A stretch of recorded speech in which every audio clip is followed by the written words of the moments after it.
Buenas tardes y bienvenidos a Entrevistas Apócrifas. En esta ocasión, esta entrevista es muy singular, no solamente por la personalidad de la entrevistada, sino también de la persona a la que viene a representar en esta entrevista, que es Joaquín Grau, fallecido hace unos años y cuya fotografía figura aquí precisamente como testigo de esta entrevista que estamos haciendo en su nombre. Joaquín Grau fue doctor en periodismo y creador de la terapia perceptiva anateóresis, de la que es continuadora y maestra precisamente también anateóloga su viuda Verena Frey, de nacionalidad suiza, pero que ya prácticamente es española para todos los efectos. Con ella vamos a hablar del último libro que ha salido póstumo de Joaquín Grau, Tú y tu espejo, precisamente sobre los fundamentos de la anateóresis, una terapia que está teniendo mucho éxito en muchos países europeos, sobre todo también sudamericanos, pero que es menos conocida en España, desgraciadamente. Tengo que añadir que fui una alumna de Joaquín Grau durante 2 cursos que me dejó un recuerdo imborrable, por su humanidad, por su sabiduría, por sus conocimientos de la mente humana y sobre todo por su gran facilidad para poder divulgar los conocimientos suficientes para que nos conociéramos todos los seres humanos un poco mejor, aunque en España desgraciadamente no tiene la suficiente conocimiento de esta terapia que podría cambiar la vida a muchas personas. Le damos la bienvenida, Verena, muchas gracias por dedicarnos este momento. Muchas gracias a ti, estoy encantada de estar aquí. Igualmente nosotros, porque además te conocí precisamente cuando estaba haciendo los cursos con Joaquín, que también tú das clase de lo mismo, de anateóresis, y ahora mismo estás dedicándote a seguir como la continuación de su obra, que es bastante extensa y sobre todo muy importante precisamente esta. Pero había que preguntarte primero, ¿quién fue Joaquín Grau? Uy, esto es muy difícil contestar. Porque fue una persona muy Estas personas que se conoce solamente una vez en la vida. Exacto. Él es muy difícil, o sea, él era, por un lado, era filósofo, era escritor, era psicólogo, sabía enseñar, tenía un gran sentido de humor y era muy humano y muy humilde al mismo tiempo. Maravilloso. Te podías divertir muchísimo con él, riéndote. Las clases eran magníficas. Y es que es muy difícil saber, o sea, yo no puedo explicarlo y he visto que los demás, nuestros alumnos, a veces les cuesta mucho explicar quién fue Joaquín Grau. Fue una personalidad muy compleja, muy rica. Yo siempre digo que yo es la única persona que yo he conocido en toda mi vida, que jamás me he aburrido con él.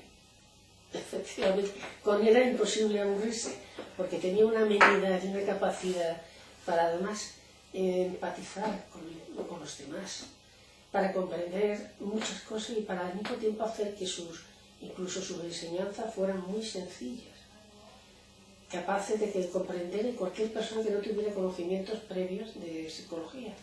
Y era un maestro, lo que yo siempre llamo mi maestro. Pero además Muchísimas gracias, muchísimas gracias. No, me alegro. A él no me gustaba mucho que le llamaban maestro. No, pero para los demás, los que hemos tenido la suerte de conocerlos, yo personalmente lo considero siempre, y lo digo en casa, con toda la familia y amigos y maestros, porque fue una persona que te enseña la difícil asignatura que significa la vida. Perdón porque tengo la voz un poco tomada, estoy resfriada. En cuanto a la obra de Joaquín Grau, que es la anateóresis, que fue su creador, ¿qué puedes tú decir que eres una experta en el tema? Hombre, él llega a anateóresis. ¿Cómo llega a anateóresis? Él llega a anateóresis estudiando sobre todo los ritmos cerebrales, cómo funcionan según la edad o según el estado donde vive la persona. Entonces él estuvo viviendo con una etnia que todavía vivía en el Paleolítico, que son los Aucas. Entonces ahí él empieza a estudiar los ritmos cerebrales. Se da cuenta que las percepciones son distintas en estas personas que todavía viven en el Paleolítico, apenas tienen las ondas betas, los tienen muy incipientes, apenas la tienen desarrollados, y toda su vida, todas sus acciones son totalmente analógicas. Entonces él empieza a estudiar con ellos y se da cuenta que todos nuestros impactos emocionales que tenemos, y sobre todo en la más tierna infancia, cuando estamos en el vientre de mamá, cuando nacemos, y hasta los 4 años aproximadamente, nuestra percepción cerebral es distinta a la que tenemos como adulto. Porque este bebé, este niño, este recién nacido, todavía no tiene maduras las ondas betas, son las del discernimiento, del razonamiento y todo eso. Pero sí, al recibir un impacto emocional que no fue gratificante en su momento, sí lo siente. O sea, como puede ser miedo, o me siento abandonado, o me rechazan, o no me quieren. En el fondo son 5, 6 o 7 emociones. Y entonces estos impactos quedan luego en el inconsciente como dormido, congelado, olvidado, o como quieras llamarlo, me da igual. Los cúmulos analógicos traumáticos. Pero esto queda luego ahí, y como dormidito, y a lo mejor nos morimos, luego la mayoría de ellos, pero un día, a lo mejor cuando yo soy adulto, me da lo mismo, que sea a los 14 años, a los 20 o los 60, vuelvo a sentir lo mismo, Por ejemplo, si yo me he sentido abandonado, doy un ejemplo muy tonto, si yo me he sentido abandonado a la hora de nacer porque simplemente nací con poco peso o soy un 7 mesino y me llevan a una incubadora, este niño ya tiene un impacto emocional que nosotros los adultos lo llamaríamos abandono, se siente abandonado, porque la única referencia que tenía hasta entonces, que era su madre, de repente no está. Y la han metido en una cajita para salvarle la vida, fíjate. Pero él esto no lo sabe, mamá no está, es como si estuviera muerto. Y tú imagínate que esta madre luego lo hace bien, lo hace fenomenal en la infancia, pero un día cuando él es adulto, vuelve a sentir lo mismo, porque se le muere un ser querido, le deja la novia, o alguien le traiciona. Y esto se despierta, lo tiene ahí en el inconsciente como un volcán que está dormido, pues se despierta. Y a partir de este momento, él puede empezar a somatizar, puede coger una enfermedad física, una diabetes, un cáncer, cualquier cosa, o psicológica. Puede coger una depresión, puede haber miedos, fobias, lo que tú quieras. Es que se ha despertado y somatiza. Entonces, ¿qué hacemos? ¿Qué se hace en anateóresis? Lo que realmente inventó Joaquín, aparte de darse cuenta de dónde viene todo eso y cómo funciona, él estructuró toda una terapéutica respecto a eso, no es pura teoría. O sea, no, es práctica. O sea, el primer libro, este es el segundo que estamos viendo ahora, pero el primer libro, él cuando escribe el primer libro, que es el Tratado Teórico de Anateóresis, ahí él lo escribe después de haber hecho muchísimas prácticas, muchísimos pacientes, etcétera, etcétera. Y luego añade la teoría. Entonces, ¿qué es lo que hacemos? Se somete a la persona a una relajación profunda, que no es hipnosis, o sea, la persona está consciente en todo momento, muy relajado, esto sí, se le vuelve a llevar a estas ondas zetas que van de 4 a 8 hercios, de frecuencia cerebral, eran las ondas que predominaban sobre todo cuando estaba en el vientre de mamá al nacer y hasta los 4 años. Y se le lleva ahí, y entonces a partir de este momento se empieza a trabajar. ¿Cómo se hace? Siempre cogemos como hilo conductor una emoción, la emoción X. Vuelvo al ejemplo del 7 mesino, que es el más fácil, que se sintió abandonado. Que luego se vuelve a sentir abandonado porque se le va la novia. Es un decir, me lo estoy inventando, ¿eh? Aquí no hablo de ningún caso concreto. Y esto es bastante fácil de recoger, lo estás sintiendo. Entonces siempre cogemos eso como hilo conductor porque es la emoción la que se repite, no el hecho. Y es a través de esta emoción, luego hay varias estrategias, esta no la puedo explicar aquí, hay varias estrategias para ir más lento o más directo a estos primeros impactos emocionales que fueron la primera semilla del daño que no hemos resuelto se vuelve a vivenciar, y vuelvo al 7 mesino, se vuelve a vivenciar. No es recordar, hay que vivenciarla, porque es vivenciar, ¿qué significa? Es sentir, Lo mismo que se siente. sentir y al mismo tiempo también comprender. Porque si yo no siento, claro, ella sabe que ha sido un 7 vecinos, pero una cosa es saberlo y otra cosa es volver a sentirlo. Entonces añade lo que no pudo hacer entonces, que es la comprensión. Joaquín llamaba la comprensión, hacía la diferencia entre comprender y entender. Entender es entender una cosa racionalmente, desde el hemisferio cerebral izquierdo, el razonador. Y comprender, él siempre lo llamaba, comprender son los dos hemisferios, es entender y sentir. Es como cuando a eso, yo pensé que todo el mundo lo decimos alguna vez, ahora lo veo claro, de repente ha entrado. Esto es más o menos eso, es que, como decía Joaquín, es como si todos nosotros, es como si tuviéramos todavía aquí adentro un niño, una niña, al que le ocurrieron cosas que no ha digerido, entonces hay que integrarlo. Se añade el discernimiento, lo que no se pudo hacer. Entonces, y eso termina, cura a la persona, le cierra, cuando ya comprende. En el momento que comprende, luego hay muchísimas otras cosas, hay otros, claro, he escogido un ejemplo muy sencillo, pero luego hay muchos daños también a veces por identificación, porque ahí en el claustro materno se produce una fuerte identificación con las emociones de la madre. Si la madre está triste, el niño está triste. Si mamá está contenta, el niño está contento. Si mamá tiene miedos, le puede pasar todos los miedos. Somos como una esponja cuando estamos ahí adentro. Y a veces lo más difícil es precisamente eso, cuando una madre, esto es que en el fondo el bebé ha sido deseado, han ido a por él con amor, pero esta madre que está triste o ligeramente depresiva continuamente, esto puede crear como, Joaquín lo llama, una melodía de fondo, porque se lo ha chupado todos los días. A veces es más fácil resolver un caso de una persona que un día ocurrió algo, la madre se cae por la escalera, se ha llevado un susto, pero es un impacto único, ¿me explico? Sí. No ha creado una melodía de fondo. Bueno, esto es un poquito, y respecto al libro, el libro este libro, pues, bueno, tú pregúntame, te perdona. Perdona. No, pero sigue hablando del libro, porque además me interesa.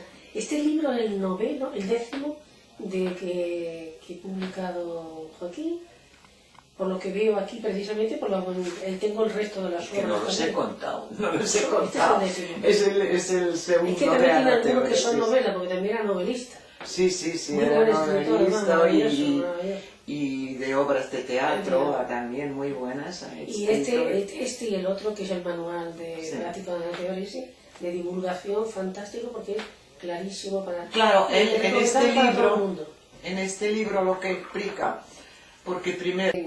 Los seres humanos vivimos continuamente la famosa mito de la caverna, en la oscuridad y las paredes que nos envuelven son precisamente los cúmulos neurológico-traumáticos, los famosos CATs, en expresión anateórica, en la que todo lo que nos ha ido sucediendo nos va creando una especie de, no de venda en los ojos, pero sí nos está viendo la realidad, la vemos, la interpretamos desde el punto de vista con nuestro lado perceptivo, el hemisferio izquierdo, que es el razonador.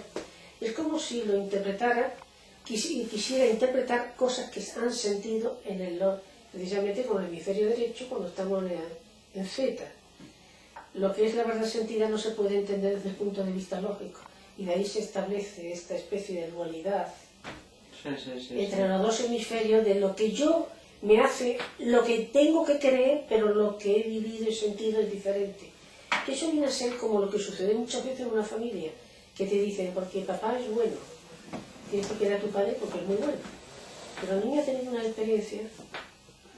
Hombre, esto ocurre muchas veces. Que dice, lo que yo he visto no es lo que me están diciendo, me obligan a pensar una cosa que no es, para ser además bien afectado. A mí a veces vienen, sobre todo viene, yo que sé, que viene una madre que me trae a la hija a la consulta y la hija dice que yo nunca me he sentido querida. Y la madre dice, pero yo te quise mucho, hija, uy, lo que yo te quise. Sí, sí. Claro. Y estoy, no lo dudo, señora, pero su hija no lo ha sentido así. Entonces, si ella no se ha sentido querida, por mucho que la madre le diga que te he querido, entonces, ¿en qué momento, qué es lo que ha ocurrido para que esta niña no se sienta querida? Y a veces son cosas, siempre creemos que son cosas muy importantes o gordas, a veces son cosas totalmente, aparentemente tontas. O sea, una niña un niño se puede sentir rechazado o no querida simplemente porque la madre es muy nerviosa. Estas que son muy nerviosas, estas que no paran. Este bebé se siente rechazado. Porque no puede estar dándole la atención continuada y al mismo tiempo con calma que puede necesitar el bebé. Y como está haciendo cosas continuamente, se está alejando de él. No, y sobre todo ya en el claustro materno. La madre perfecta para un feto es esta madre tranquila. Sí. Esta que no se inmutan por nada. Estas que son hasta aburridas. Esta es la madre perfecta para el bebé. Mientras esté en el feto, siendo feto, pero a lo mejor al nacer, el niño ya necesita otro tipo de estímulos y de... Porque no solamente es que sea tranquila, sino también a lo mejor esa persona es poco expresiva emocionalmente. No necesariamente. No hace falta que una madre diga siempre, ay, cuánto te quiero. No me refiero a eso. El niño lo tiene que sentir. Claro. Lo tiene que sentir, pero la tranquilidad ya es que quiero. ¿Me explico? Sí. No tiene intención el chiquillo, Te quiero. en este caso concreto, de madre muy nerviosa, porque a lo mejor su propia hiperactividad hace que no le dedique la atención que necesita el niño y se debe sentir inseguro en esta... Es como si pensara, mi madre piensa en todo menos en mí, algo así, más o menos, si no lo he entendido bien. En cuanto al libro, como estábamos hablando, los dos eran 6 capítulos, termina así después con el tú y tu espejo. O sea, esto lo del espejo... La proyección, ¿no? Sí, esto le obsesionó mucho a Joaquín todo al final de su vida.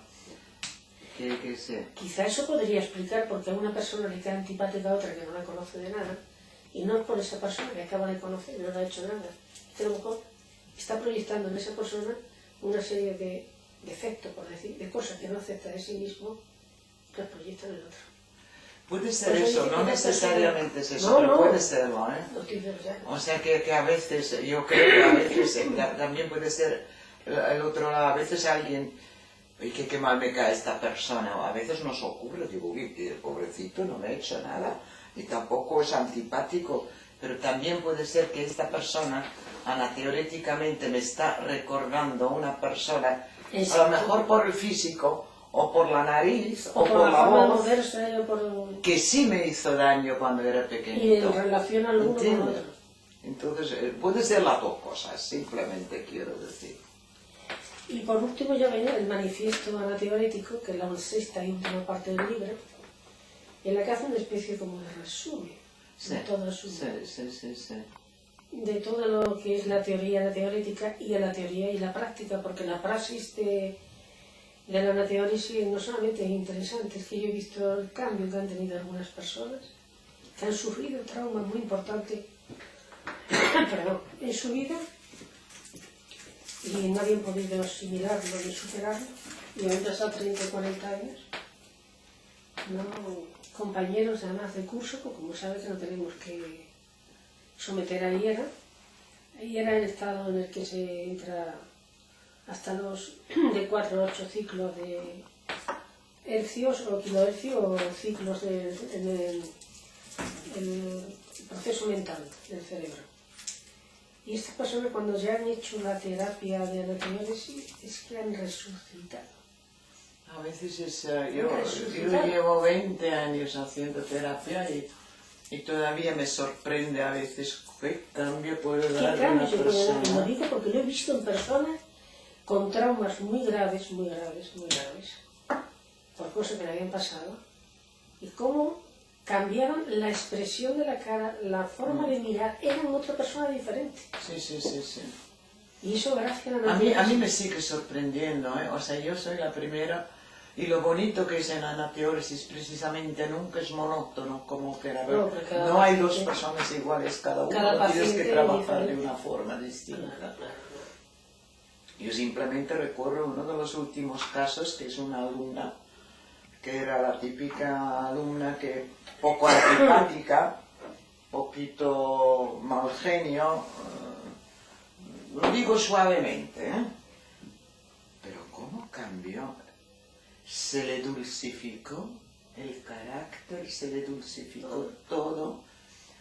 Digo, graciosísima, todo el mundo se ríe de ella, con ella ahora. ¿Cómo puede cambiar el carácter? Pues es muy difícil a veces. Pues sí ha cambiado. Esto ha sido el verano pasado, ¿eh?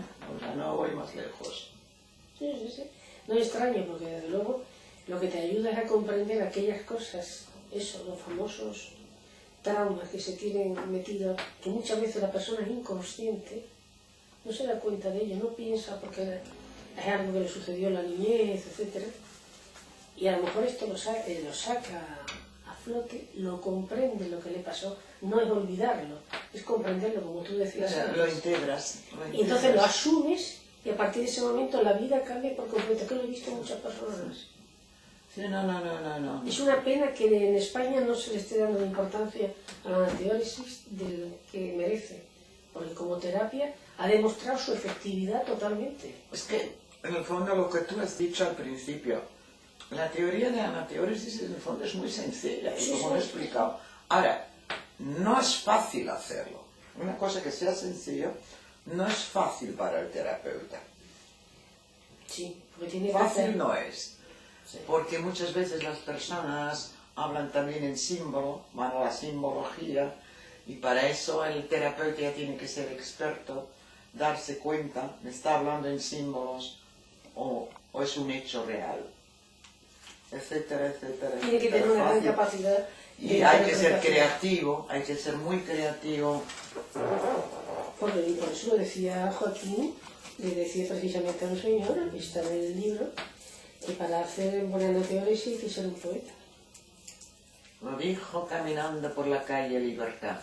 Sí, exactamente. Para ser efectivamente lo dijo. No puede ser una persona, quizá porque en este caso, porque habría que explicar también lo de los hemisferios, la división, el hemisferio izquierdo, el razonador, el lógico, el que busca la tesis, la antítesis, la parte, podría decir, más lógica, más racional, y el hemisferio derecho, el intuitivo, el holístico, el no discursivo, el no confronta, comprende todo de una forma más emocional, el más intuitivo de los dos. Quizás por este motivo la anateóresis lo que hace es que, como estamos viviendo con los dos hemisferios luchando entre ellos, por decirlo así, el niño empieza, tú ya sabes, mejor que nadie, cuando empieza a pasar de la niñez a la adolescencia o preadolescencia, empieza a tener ya el funcionamiento de los dos hemisferios y por igual, y antes solamente ha sido la parte del hemisferio derecho.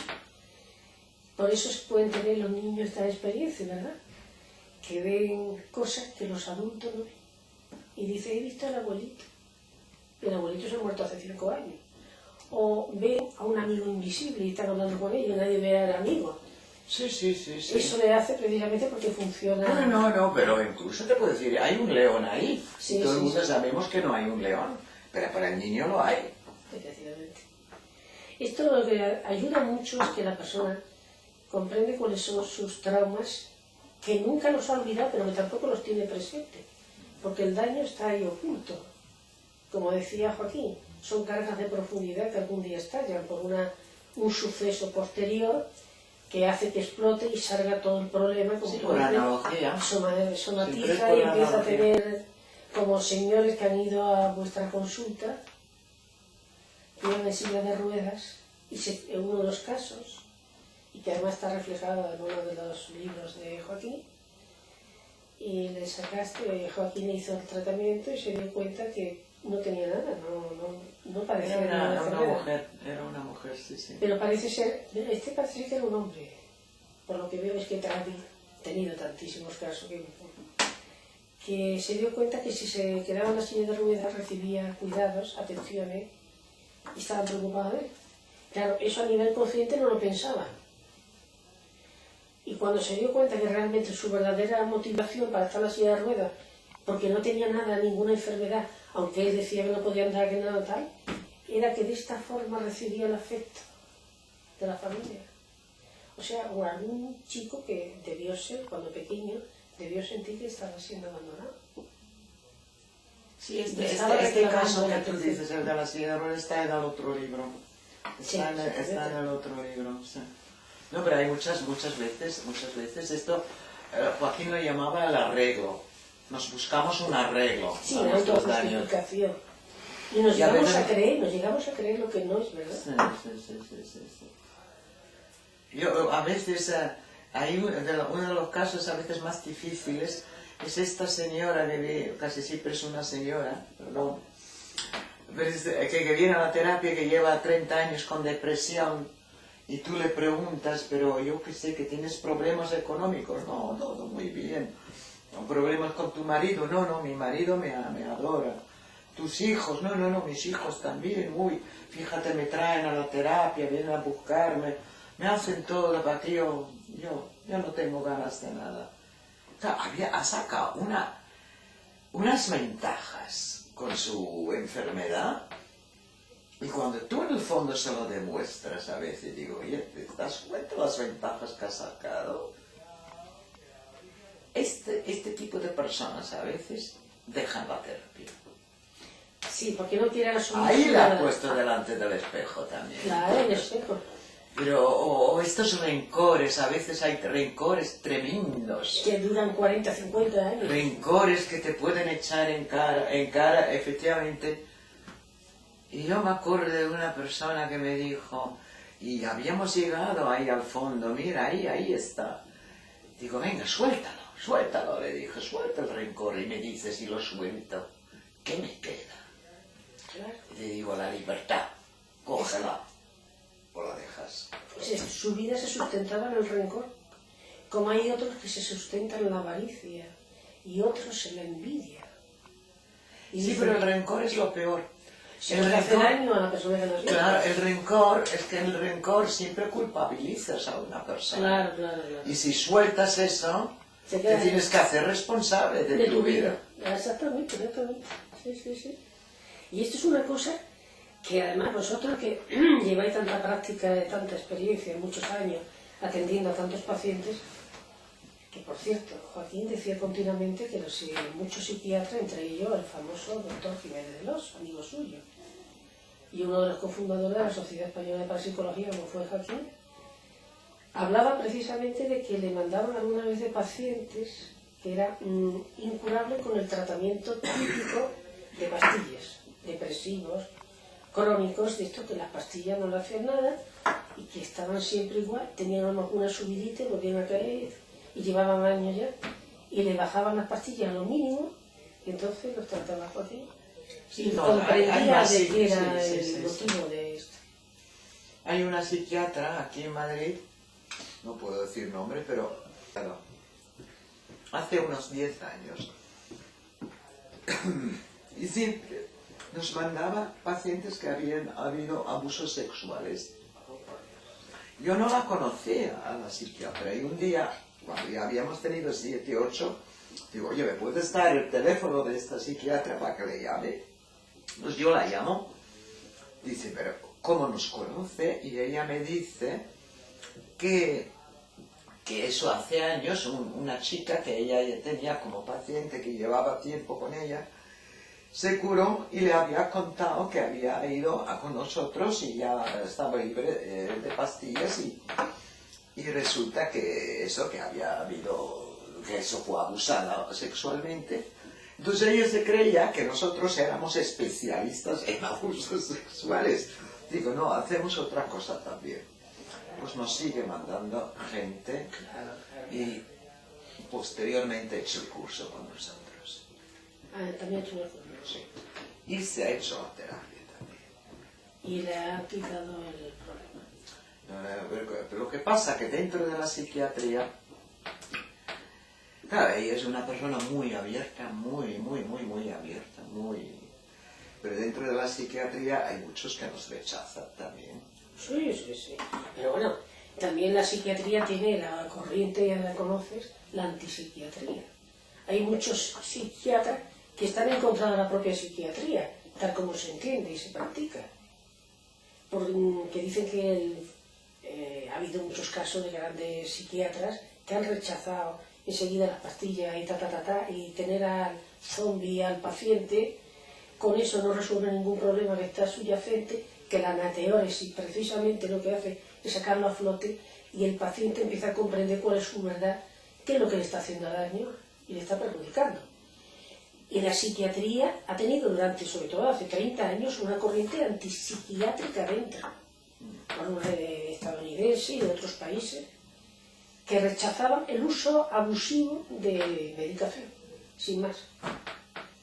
Que solamente es tapar los síntomas, como cuando una persona tiene una alergia y le da un antihistamínico, pero la alergia la sigue teniendo ahí, no se le cura. Y esto hace que la anateóresis, precisamente, y debes explicar para las personas que digan, ¿qué significa anateóresis? Hombre, es una palabra griega, la hemos buscado porque hemos vivido mucho tiempo, Joaquín y yo, bueno, mucho tampoco, como un año en Grecia. Somos los dos, estamos enamorados, hemos estado enamorados de Grecia. Entonces digo, bueno, vamos a ponerle una palabra griega. Anateóresis significa contemplar hacia atrás, o sea, al pasado, exhumarlo, traerlo al presente, comprendiendo. Y comprendiendo es curación absoluta. Comprendiendo. Eso es un poquito. Es que he visto casos impresionantes. Compañeros que hicieron terapia y que hacían el curso y además terapia, porque lo necesitaban. Y estas personas se curaban, es que les cambiaba la expresión, es que eran, y decían ellos, es que me siento que bien nacida la vida. Ya sé, no significa por eso, como un caso concreto, sin decir nombre, de una mujer que había sido violada cuando era niña, muchas veces. La familia, indebidamente, no quería que hablara de ello, le quitaban importancia con buena intención para que la niña no sufriera. Esta señora tenía 50 y tantos años, llevaba 50 años sufriendo. No podía olvidar lo que le había pasado y tampoco podía asumirlo ni comprenderlo. Y cuando quería hablar del tema, la familia procuraba, eso ya pasó, y eso le hacía más daño todavía. Cuando hizo la terapia, es que la vi y era otra persona, es que le cambia la expresión, es como un renacer. Había entendido, había comprendido y había soltado ese lastre que llevaba toda su vida y el sufrimiento. Y eso le cambió. Pero además que se veía a nivel físico. Y no me imagino tú que la cantidad de experiencia que tienes en este aspecto, la cantidad de personas que habrás visto, que de cuando hace las sesiones, que pueden ser las que sean, 20, 25, 30, cada persona es un mundo, cómo llegan a comprender dónde está precisamente ese problema, que no saben cuál es muchas veces. ¿Sabes lo bonito que es como terapeuta en anateóresis? Esto me emociona todavía hoy en día. Cuando alguien viene por última vez, cuando ya le despidas y yo siempre, ya has visto que lo ha resuelto, está bien, yo siempre tengo la misma impresión, siempre siento, yo no he hecho nada, lo ha hecho él todo solito, yo no he curado jamás a nadie. Claro, claro. Yo solamente, Joaquín me enseñó unas herramientas, entonces yo le pongo las herramientas y le llevo. Claro, claro. O sea, como si yo hiciera de taxista, tú imagínate, o sea, tú quieres ir a la Puerta del Sol, vale, vamos, pero vas a caminar tú, yo no te voy a llevar en brazos. O sea, le ayudas a la persona a que ella se ayude. Sí. No digo lo que tenga que hacer. No, porque además Yo solamente conozco unas cosas, cojo las herramientas. Acompaña al paciente. Pero tú las tienes que coger las herramientas. Si tú Y no ahí coges, tiene yo la no puedo curación. hacer nada. Es muy, muy bonito, ¿eh? Es muy bonito cuando alguien viene por última vez. Nunca, no sé, yo no he curado jamás a nadie. ¿Se han curado? Sí, sí, sí. Y punto. Es que es la persona la que llega a comprender dónde está aquí de su problema. Y muchas veces hay personas que han ido diciendo, es que me pasó tal cosa y tengo un trauma terrible y tengo una depresión o tengo que no encuentro sabor a la vida. Pero hay otras veces, y tú no habrás visto muchos casos, de personas que no saben qué es lo que les pasa.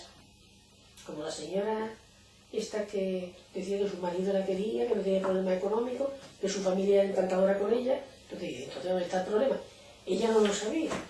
No, Era una demanda continua. Es que si lo sabes, normalmente que si lo sabes, el saber de todas formas, aunque lo supieras, no significa que lo puedes integrar, tienes que volver a vivirlo.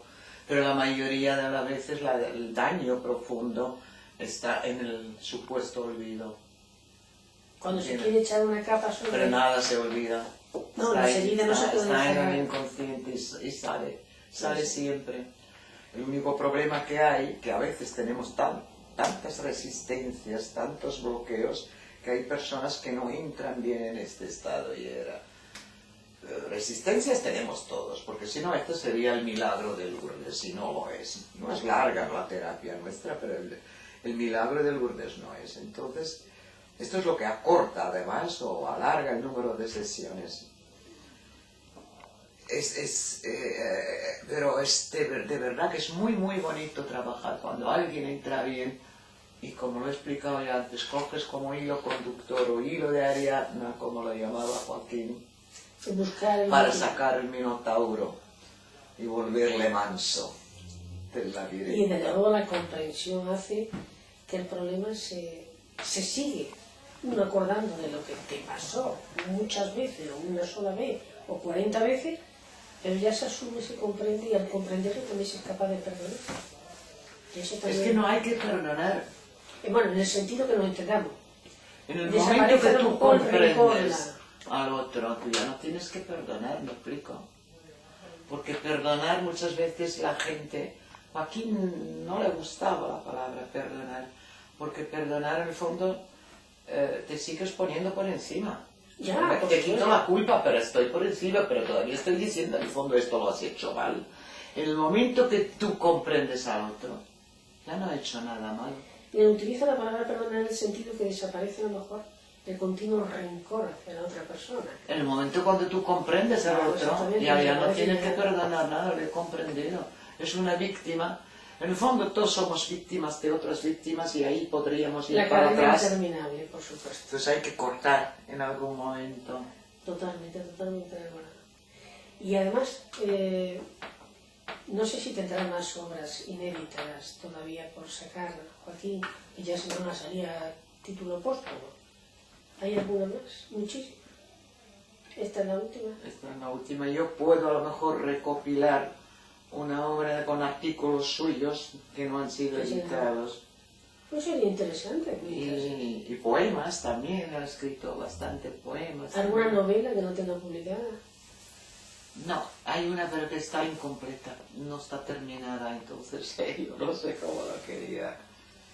Qué bien, desde luego ahora me has dicho que te vas a México pronto, porque allí en otros países tiene una gran aceptación la figura de Joaquín Grau. Sí, vamos a ir a Uruguay también, vamos a ir a Uruguay, en Brasil también, en Brasil ya hemos dado cursos, en México, ¿dónde más nos están preparando? En Argentina también, en Argentina. Que allí voy demandando, yo recuerdo que en los cursos que hice venían de México. Y en Italia, esta misma obra, Tú y tu espejo, está editado en Italia, incluso estaba ya traducido al italiano y lo han editado antes que nosotros. Ay, qué curioso. Y que además Joaquín y tú ibais mucho a dar congresos y a dar conferencias sobre este tema. Joaquín iba, no mucho no, pero de vez en cuando. Joaquín en el fondo no le gustaba mucho ir a congresos y todo eso. Pero a Italia habéis ido. Sí, hemos estado Él dio congresos en Bolzano, en Brescia, en Bérgamo, en Padova, alguno que se me ha olvidado. Ah, sí, en Milán también, Milán. Sí, que en Italia, además, en toda parte de Centroamérica y Sudamérica también habéis ido mucho, y ahora fíjate, vuelves tú también llevando la obra y llevando... Y me imagino que das sesiones allí. Me imagino. Yo soy la que más trabaja en esto, o sea que en el fondo, ahora tengo ya compañeros, o sea que de todas formas, o sea, somos monitores, que o sea, seguimos dando cursos con Joaquín, él nos preparó, o sea, en el centro somos monitores 3 o 4. Pero en Italia hay unos cuantos, en Valencia también hay. En Granada también estuviste hace poco tiempo. No, pero monitores, estoy hablando de monitores. Sí, en Granada fuimos a dar un curso hace poco, sí, es verdad. Se ha creado... Y ahora mismo hay uno en Canarias, pero que lo da un compañero. Se ha creado al final la asociación de... que ¿Cómo? querían de expertos, asociación que se había creado... La asociación de anateores, pero esto no lo llevo yo. Sí. Ni lo ha llevado Joaquín ¿Lo tampoco. llevaba un chico valenciano o algo así? No, lo lleva ahí, ¿cómo se llama? Ricardo y Gelmo. Nosotros. Yo recuerdo, creo que coincidimos. Estaban en ese momento queriendo crear la asociación y tal. Que además el título que dais nos refrenda después. ¿Perdón? El título que dais, Sí. de los diplomas, de los diferentes cursos, se puede refrendar con la universidad esta... Esto se ha cambiado hoy en día porque ahora ya estamos reconocidos por otras universidades de más prestigio de los de California y todo eso, otra de Japón. Entonces esto O dan el título... tiene más valor, que la que tú estás mencionando. Sí, que era la Birch, creo que es. Sí, o sea, de todas formas, precisamente, y ahora que estoy contigo, pues te traeré un diploma nuevo con los sellos. Con los sellos, no me tengo los diplomas de ellos, porque además no los llegué a solicitar. No, pero yo con los sellos Muy bien, pues yo te lo agradezco. que están convalidados. En cuanto, dice que no hay más obras de divulgación de anateores y tampoco de narrativa y tal, no tiene nada póstumo. ¿Y tú no te has decidido a escribir después sobre la misma materia? Falta de tiempo también, porque estás... Falta de tiempo y falta de... Perdone, No, por favor. ¿Sigue fumando? No, Ah, no es el fumar, es el polvo que he tenido que respirar.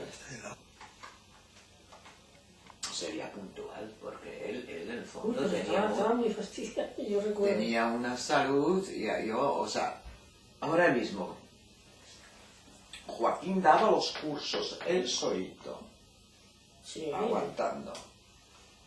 Viernes por la tarde, sábado entero y domingo hasta la hora de comer. Ahora que estamos dando los cursos, yo no puedo darlos solito porque no me siento con fuerza. Siempre lo damos entre los dos, o sea, entre dos personas. Yo todavía digo, ¿cómo ha podido hacerlo? ¿Qué fuerza tenía? Y además qué divertido. Que ¿no? tenía La clase una fuerza tremenda que yo no la tengo. Para las personas los espectadores que vean el vídeo, les sonará mucho la cara de Joaquín, porque salía muchísimo en televisión, en muchísimos programas. Se llamara el programa como se llamara, porque no recuerdo, pero yo creo que lo he visto en infinidad de programas durante mucho tiempo. Y estaba hablando de anateoresis, porque la gente a lo mejor piensa que esto es una terapia regresiva a vidas pasadas, y eso no tiene nada que ver porque él rechazaba todo esto. Pero sí, como ha hecho demostraciones en televisión, a lo mejor asocian lo uno con lo otro sin darse cuenta que la anateoresis es una terapia, pero no regresiva a vidas anteriores, sino a los primeros momentos de la infancia de la persona. Hombre, que simplemente Joaquín se dio cuenta que es que en estas terapias a vidas pasadas hay mucho fraude. Claro. Hay mucho fraude y yo no estoy diciendo que que el paciente sea el que esté mintiendo. Pero dentro de las terapias y terapeutas a vidas pasadas Sí, el fraude hay mucho fraude, estaba muy de moda y es un dinero fácil de ganar. Entonces, mucho ojo.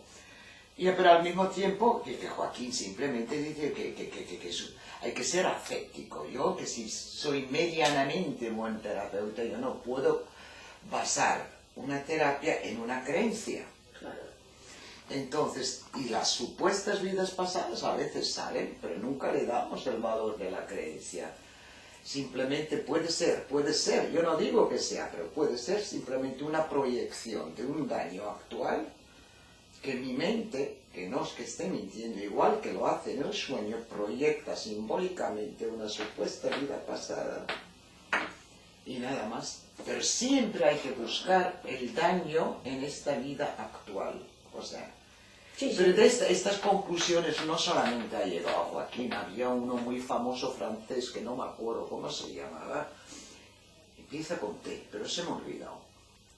Este ya se dio cuenta, él empezó estudiando también eso, una terapia con regresiones o cosas parecidas, y se dio cuenta, al principio lo hacía con vidas pasadas, se dio cuenta, digo, qué curioso, que todos, en primer lugar, ha habido como un 30% de ahorcados en vidas pasadas. Tampoco han ahorcado tantos, o sea, la matemática también existe. Pero se dio cuenta, todos los que han sido ahorcados en vidas pasadas han nacido con el cordón umbilical enrollado en el cuello.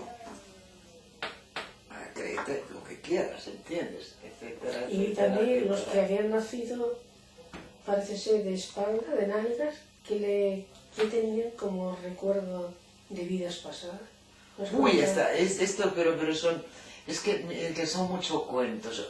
Ahora hay otras terapias que dicen los que nacen o han nacido de nalgas o nacen de nalgas, es que quieren, que resulta que son del sexo opuesto de lo que quiere la madre.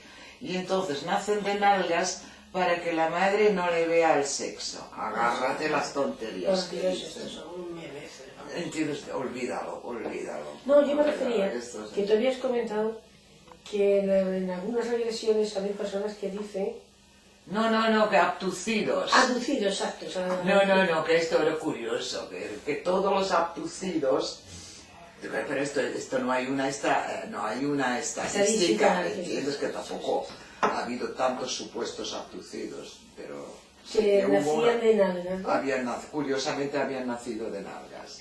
Qué curioso es esto. El impacto que debe provocar todo lo que hemos nacido de, claro, lógicamente de una madre, de una mujer, pero el impacto que debe sufrir el neonato en el momento de nacer y previo a nacer, para que se quede ese recuerdo de forma inconsciente, ya sea bueno o malo, sobre todo si ha tenido la madre un parto difícil, y le puede condicionar su vida. Joaquín decía, dime cómo has nacido Y y te te diré cómo eres.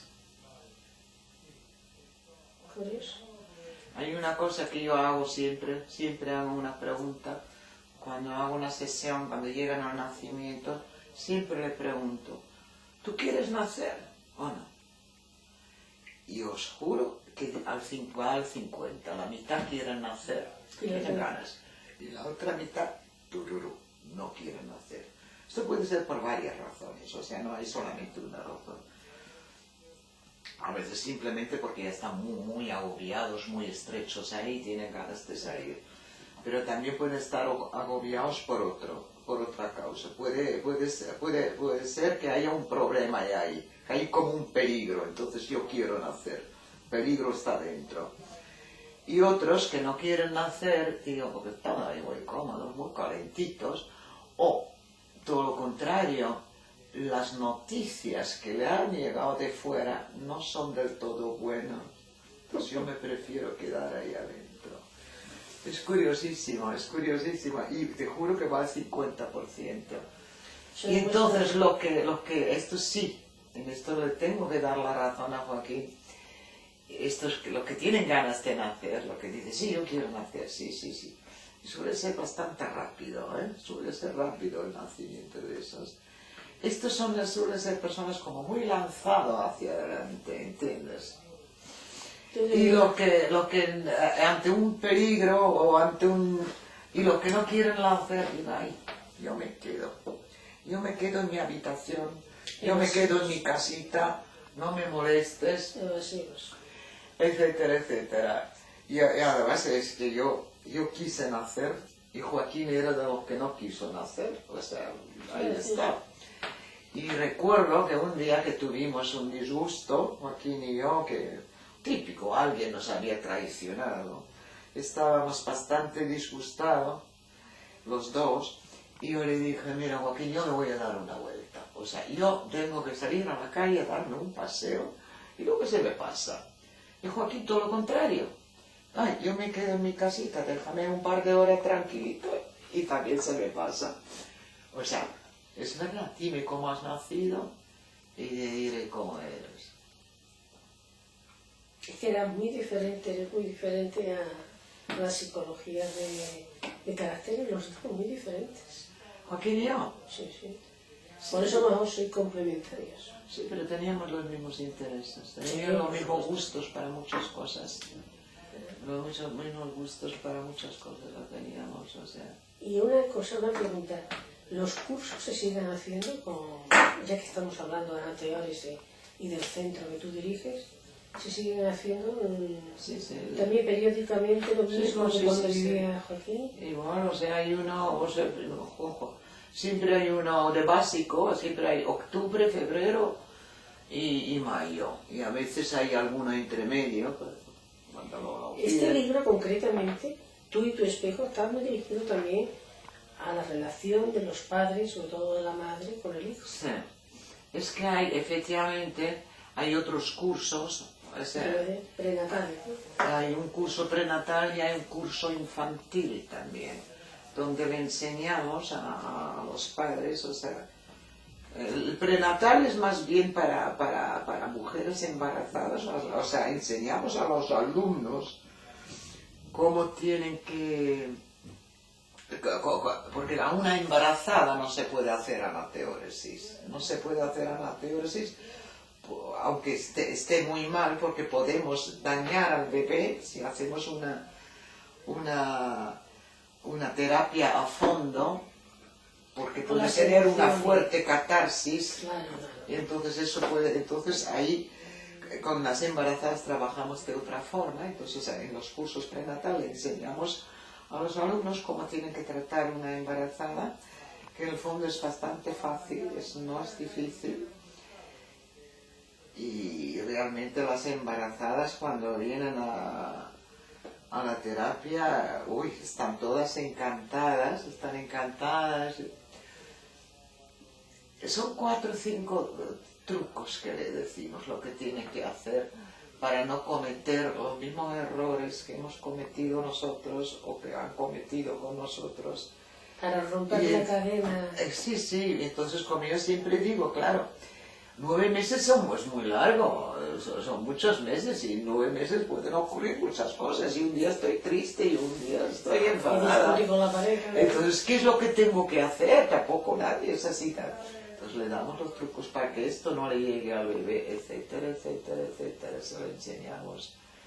Y además le quitamos, sobre todo, le quitamos a todas las embarazadas, a todas que yo he tenido, este miedo, que vayan sin miedo al parto. O sea, recuerdo ahora mismo un caso de una chica que venía de Andalucía. Era el miedo personificado, tenía miedo a todo. La preparé, le dije, mire, es que no lo puedo decir cómo lo hago, o sea, que la gente que venga al curso, porque tampoco quiero... En fin, bueno, se fue sin miedo, me llamó como a las 2 o las 3 de la madrugada cuando nació la niña, dice, mira, fíjate si no he tenido miedo, le dije a mi marido que me llevase en moto al hospital. ¿En moto? No, yo, bueno, ahora sí, esto ya es imprudencia, vamos a ver, ¿cuándo te imaginas una tripa así en moto? Al tercer empujón lo saco. según va saliendo el bebé,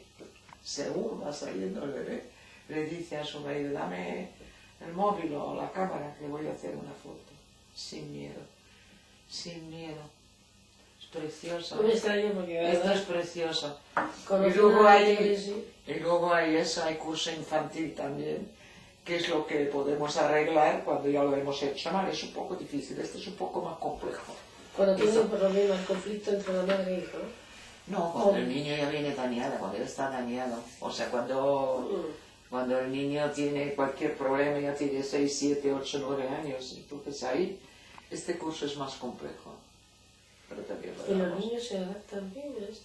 No se puede hacer, tú con un niño no puedes hacer anateóresis porque todavía está en edad regresiva. Sí. Puedes hacer otra cosa, ¿entiendes? Tienes que Lo haces hacerlo. con la madre o el padre, ¿no?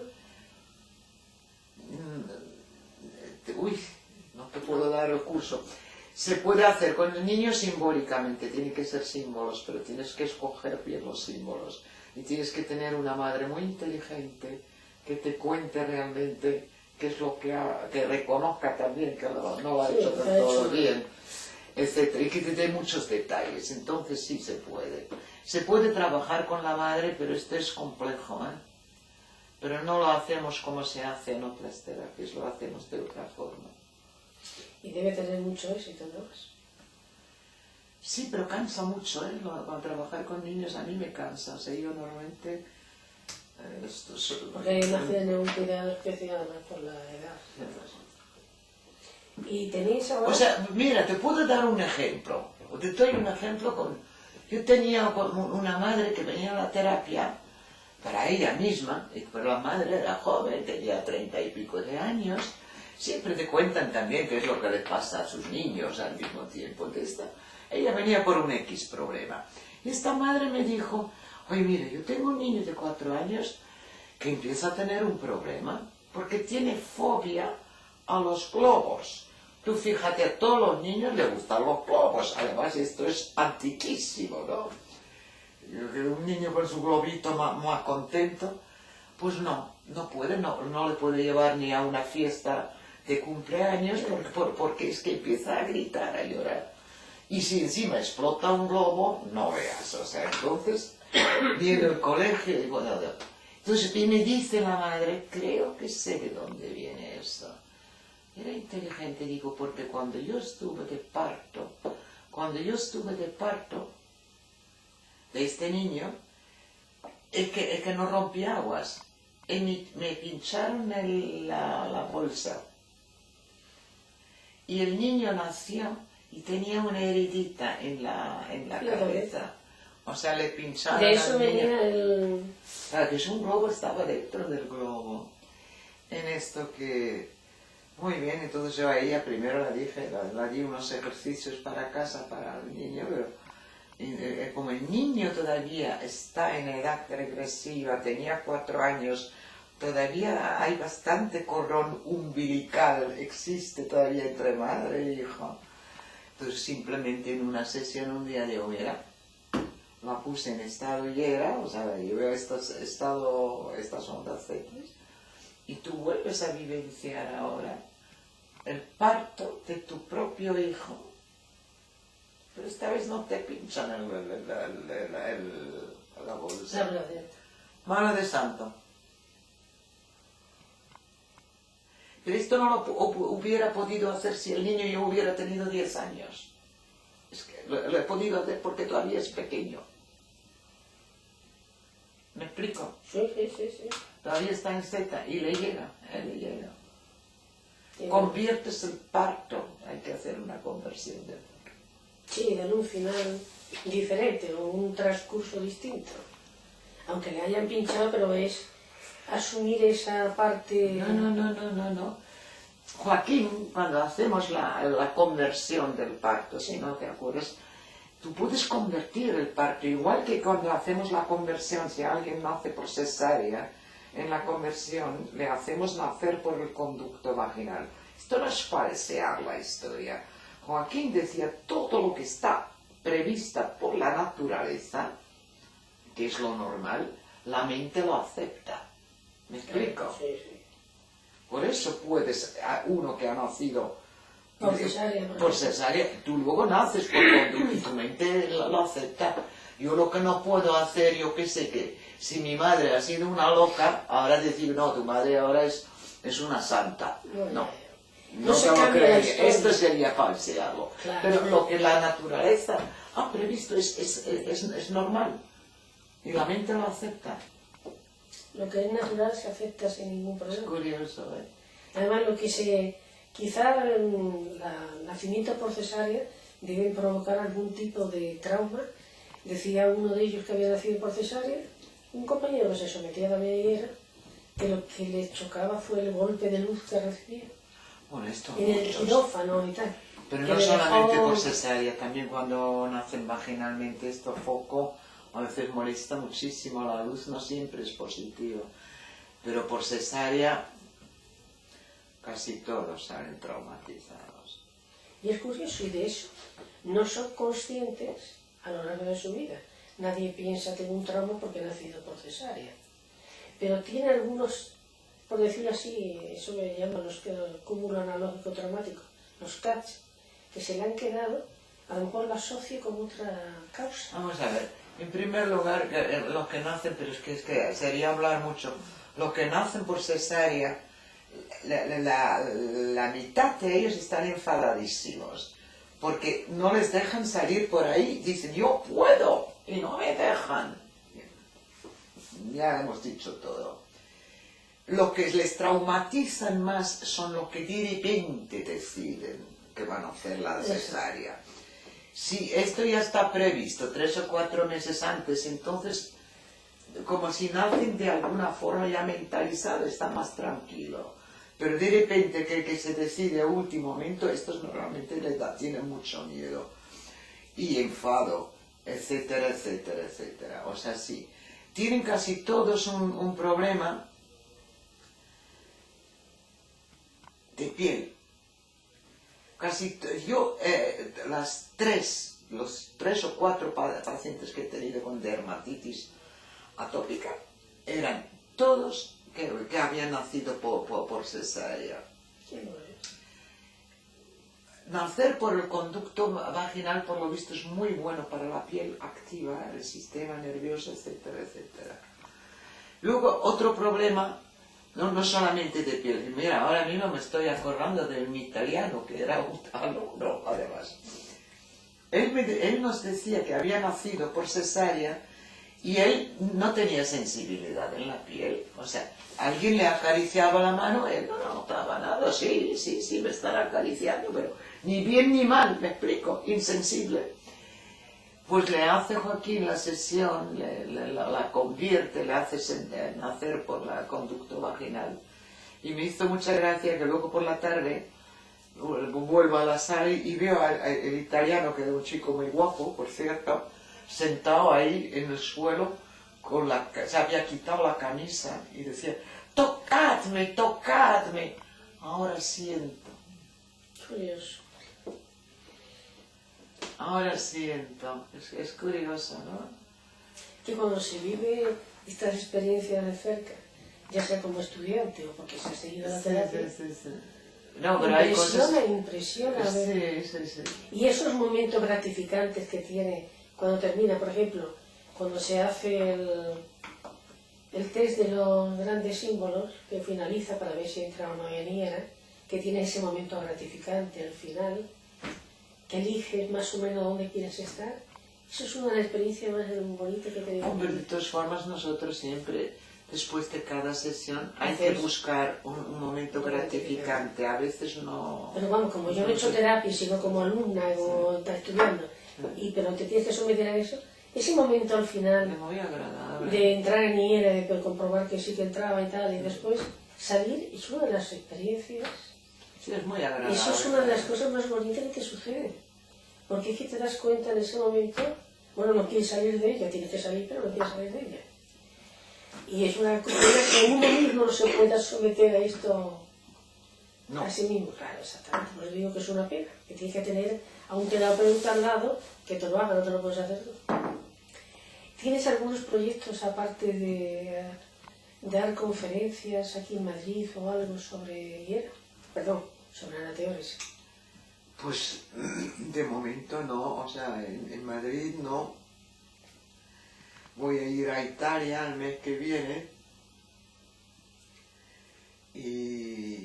pero de momento no tengo aquí. Desde luego, para todos aquellos que estuvieran interesados en anateóresis en el centro, es precisamente una dirección, lo pueden ver en internet, poniendo anateóresis o Joaquín Grau, porque saldrá en la página correspondiente al centro los cursos que hay, también la terapia, los posibles...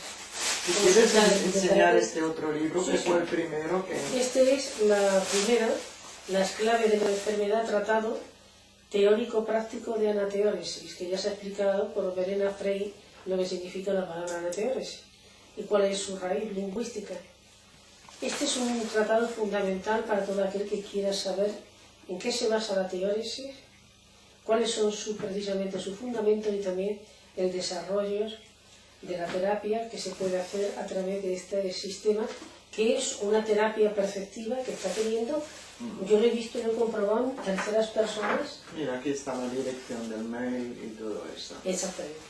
Anateóresis, que tiene la TH, la H intercalada, Centro de Terapia y Formación, está en la calle Víctor Hugo, primero, semiesquina a Gran Vía.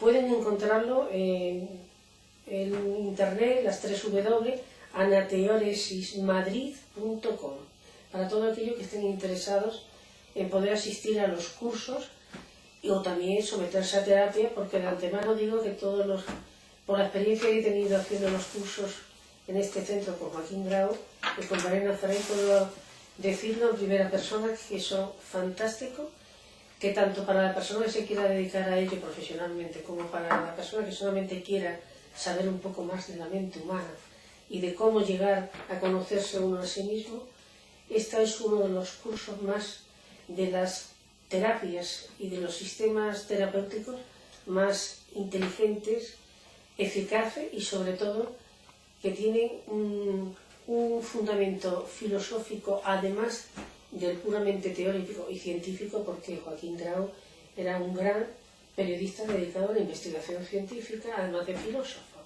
y escritor también de otros temas, de narrativa, etc.